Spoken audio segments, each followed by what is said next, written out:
ইন্নাল হামদুলিল্লাহ ওয়াসসালাতু ওয়াসসালামু আলা রাসূলিল্লাহ আম্মা বা'দ। আল্লাহ রাব্বুল আলামিন ইরশাদ করেন, ওয়া মান ইয়াতাওয়াক্কাল আলাল্লাহ ফাহুয়া হাসবুহ। যে ব্যক্তি আল্লাহর উপর ভরসা করে তার জন্য তিনি যথেষ্ট। আল্লাহ রাব্বুল আলামিন প্রতিটি আমলের প্রতিদান রেখেছেন, কিন্তু তাওয়াক্কুলের প্রতিদান একটু ভিন্ন। কেউ যদি আল্লাহ তাআলার উপর ভরসা করে তার প্রতিদান স্বরূপ তিনি নিজেই তার জন্য যথেষ্ট হয়ে যান। সুতরাং বান্দা যদি আল্লাহ তাআলার উপর পরিপূর্ণরূপে তাওয়াক্কুল করে, তবে আসমান জমিনের সব মানুষও যদি তার বিরুদ্ধে অবস্থান গ্রহণ করে, তবু আল্লাহ তাআলা তার জন্য কোনো না কোনোভাবে পথ বের করবেনই। প্রিয় ভাই ও বোন, তাওয়াক্কুল এক আজিম ও শান ইবাদত। এটি অন্তরের আমল। মুমিনের হিম্মত, উদ্যম ও সাহসের উৎস হলো এই তাওয়াক্কুল। অনেক ভাই আছেন যারা তাওয়াক্কুল সম্পর্কে সুস্পষ্ট ধারণা রাখেন না। অনেকে আবার রীতিমতো ভুল ধারণা লালন করেন। তাই আজ আমরা আলোচনা করব তাওয়াক্কুল নিয়ে। তাওয়াক্কুল বুঝতে হলে আমাদেরকে তাওয়াক্কুলের রোকন তথা মূল ভিত্তিগুলো জানতে হবে। তাওয়াক্কুলের 3টি রোকন রয়েছে। প্রথম রোকন, আল্লাহ রাব্বুল আলামিনকে যথাযথভাবে চেনা। তাওয়াক্কুল করতে হলে অবশ্যই আল্লাহ তাআলার অসীম ইলম, অতুলনীয় ক্ষমতা, অশেষ রহমত সম্পর্কে সুস্পষ্ট ধারণা থাকতে হবে। একজন তাওয়াক্কুলকারী বিশ্বাস করে বিশ্বজগতের সম্পূর্ণ নিয়ন্ত্রণ আল্লাহ রাব্বুল আলামিনের হাতে। তিনি যেভাবে চান সেভাবেই এই জগৎকে পরিচালিত করেন। তিনি সব কিছু করতে সক্ষম। তার রহমত ক্রোধের উপর প্রাধান্য পায়। তিনি তার নেককার বান্দাদের ভালোবাসেন, তাদের সাহায্য করেন।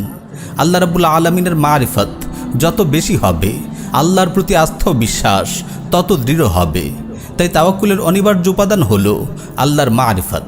যে আল্লাহকে যথাযথভাবে চেনে না, সে তাওয়াক্কুলও করতে পারে না।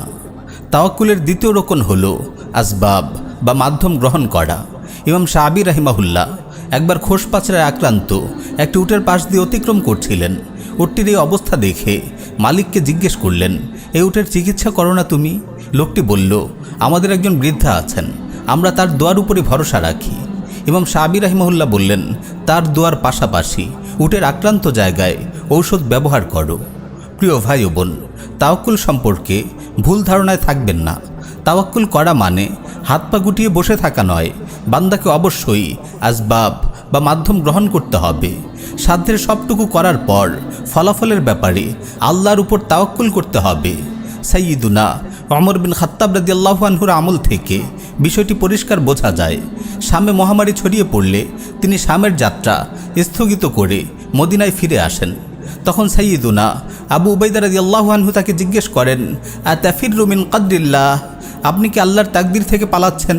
তিনি উত্তরে বলেন, নাম ইলা কদরিল্লাহ, হ্যাঁ, আমি আল্লাহর তাকদির থেকে আল্লাহর তাকদিরের দিকেই পালিয়ে যাচ্ছি। ওমর রাদিয়াল্লাহু আনহু মহামারী থেকে বাঁচতে শামে প্রবেশ না করে মদিনায় ফিরে এসেছেন। তিনি তাওয়াক্কুল করেছেন ঠিকই, তবে আসবাব ও মাধ্যম গ্রহণ করেছেন। তাওয়াক্কুলের তৃতীয় রোকন আল্লাহর ইচ্ছার কাছে নিজেকে সোপর্দ করা।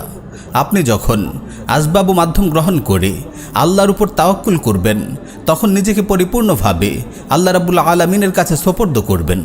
আপনি মন থেকে গায়রুল্লাহর ভরসা সম্পূর্ণরূপে দূর করে দেবেন। আসবাব বা মাধ্যম গ্রহণ করবেন ঠিক, কিন্তু এই আসবাবের উপর ভরসা করবেন না। হুনাইনের যুদ্ধে সাহাবীরা আসবাব ও সংখ্যাধিক্যের উপর সামান্য ভরসা করেছিলেন। সঙ্গে সঙ্গে তারা বিপর্যয়ের শিকার হন। আল্লাহ রাব্বুল আলামিন তাদের সংশোধন করে দেন। আল্লাহ তাআলা বলেন, ওয়ায়াউমা হুনাইন ইয আ'জাবাতকুম কাসরাতুকুম ফালাম তুগনি আনকুম শাইআ। আর হুনাইনের দিনে যখন তোমাদের সংখ্যাধিক্য তোমাদের প্রফুল্ল করেছিল, কিন্তু তা তোমাদের কোনো কাজে আসেনি। আবু মোহাম্মদ সাহাল রাহিমাহুল্লাহকে বলা হলো, বান্দার জন্য কখন তাওয়াক্কুল সঠিক হবে? তিনি বললেন, যখন সে বিশ্বাস করবে আল্লাহর তাদবীর তার নিজের তাদবীরের চেয়ে উত্তম। সে নিজের জন্য যা পছন্দ করে তার চেয়ে আল্লাহ তার জন্য যা পছন্দ করেন সেটি তার জন্য উত্তম। যদি কারো এই বিশ্বাস এসে যায়, তাহলে অতীতে যা কিছু ঘটেছে এবং ভবিষ্যতে যা ঘটবে সেগুলোর জন্য তার মনে কোনো দুশ্চিন্তা আসবে না। ফলে সে সাধ্যমতো চেষ্টা করে ফলাফলের বিষয়টি আল্লাহ তাআলার উপর সোপর্দ করবে, কারণ সে জানে চূড়ান্ত ফলাফল তারই হাতে। মুমিনরা যখন কাফিরদের বিরুদ্ধে জিহাদে অবতীর্ণ হয়, তখন সাধ্যমতো ইআদাদ ও প্রস্তুতি গ্রহণ করে। তারপর সর্বশক্তি নিয়ে আল্লাহর উপর তাওয়াক্কুল করে কাফিরদের উপর ঝাঁপিয়ে পড়ে। তাওয়াক্কুলের বরকতে কত ছোট দল বড় দলের উপর বিজয় লাভ করে। কুরআনুল কারীমে এসেছে, কাম মিন ফিআতিন কলিলাতিন গালাবাত ফিআতান কাসীরাতান বিইذনিল্লাহ। কত ছোট দল আল্লাহর হুকুমে বিরাট দলকে পরাজিত করেছে। প্রিয় ভাই ও বোন, জীবনে চলার পথে তাওয়াক্কুল মুমিনের অন্যতম শ্রেষ্ঠ হাতিয়ার। তাই মহান আমলটি শেখার জন্য মেহনত করুন। জীবনের প্রতিটি ক্ষেত্রে আল্লাহ রাব্বুল আলামিনের উপর তাওয়াক্কুল করুন। আল্লাহ তাআলা আমাদের সবাইকে আমল করার তৌফিক দিন। আমিন ইয়া রাব্বাল আলামিন।